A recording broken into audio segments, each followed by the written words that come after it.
You write, there are tens of millions of Americans who aren't on the hard left or the hard right who feel the world has gone mad. So in what ways has the world gone mad? Well, you know, when you have the chief reporter on the beat of COVID for the New York Times talking about how questioning or pursuing the question of the lab leak is racist, the world has gone mad. When you're not able to say out loud and in public that there are differences between men and women, the world has gone mad. When we're not allowed to acknowledge that rioting is rioting and it is bad, and that silence is not violence, but violence is violence, the world has gone mad. When we're not able to say that Hunter Biden's laptop is a story worth pursuing, the world has gone mad. When, in the name of progress, young school children, as young as kindergarten, are being separated in public schools because of their race, and that is called progress rather than segregation, the world has gone mad. There are dozens of examples that I could share with you and with your viewers. And you often say, you say everyone aloud. Everyone sort of knows this. And you say we're not allowed, we're not able. Between... Who's the people stopping the conversation? Who are they? People that work at networks, frankly, like the one I'm speaking on right now, who try and claim that, you know, it was racist to investigate the lab leak theory. It was. But I mean, who let's said just that take at an CNN? example. But I'm just saying that when you say allowed, I just think it's a provocative thing you say. You say we're not allowed to talk about these things, but they're all over the internet. I can Google them. I can find them everywhere. I've heard about every story you mentioned. Of course. So I'm just suggesting, of course, people are allowed to cover whatever they want to cover. But you and I both know, and it would be delusional to claim otherwise, that touching your finger to an increasing number of subjects that have been deemed third rail by the mainstream institutions and increasingly by some of the tech companies will lead to reputational damage, perhaps you losing your job, your children sometimes being demonized as well. And so what happens is a kind of internal self-censorship. This is something that I saw over and over again when I was at the New York Times.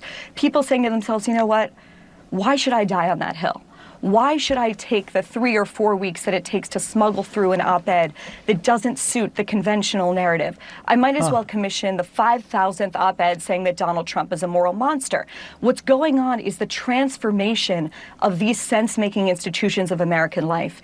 It's the news media, it's the publishing houses, it's the Hollywood studios, it's our universities, and they are narrowing in a radical way what's acceptable to say and what isn't. And you and I both know there doesn't need to be an edict from the C-suite in order for people to feel that.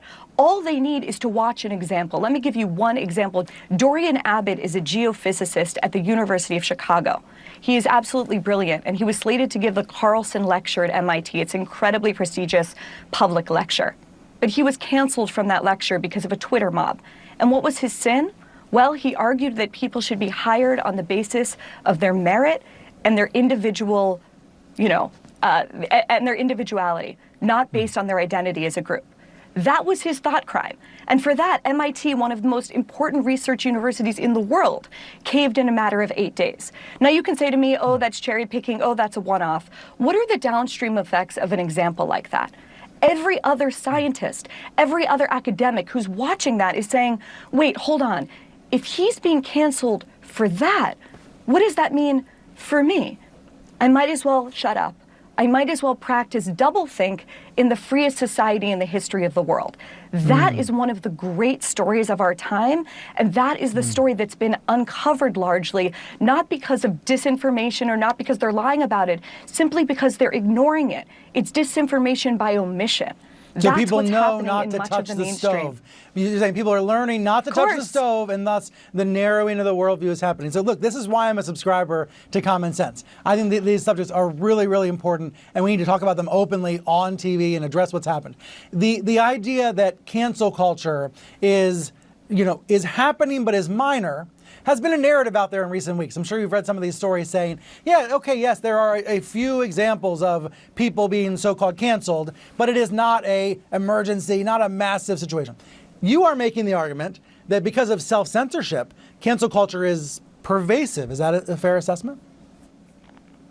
Yeah, I would say it's extraordinarily pervasive. And what I'm saying and what I find so interesting is that you don't need a strong man and you don't need an edict from the top in order for this to be felt in a very, very, very pervasive way. All you need is a few of these very potent examples, and then what you need is cowardice at the top of a lot of these organizations. You need people who are unwilling to say no to the small minority of ideological zealots who believe in this, who want to negotiate with it for whatever reason. And as we have learned from the Trump administration, institutions are just people.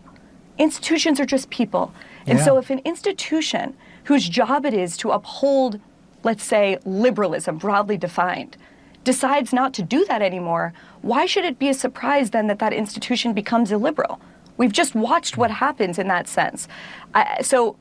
Yeah, I mean, that's what I would say about that. Your point about the leadership is really vital here. When there is a crowd on Twitter or some other social media site complaining, saying, you've offended me, you've hurt me, you've been racist, you've been sexist, you've been whatever it is, and then that Twitter mob can sound really loud and really powerful, it's actually still a small number of people. Yes.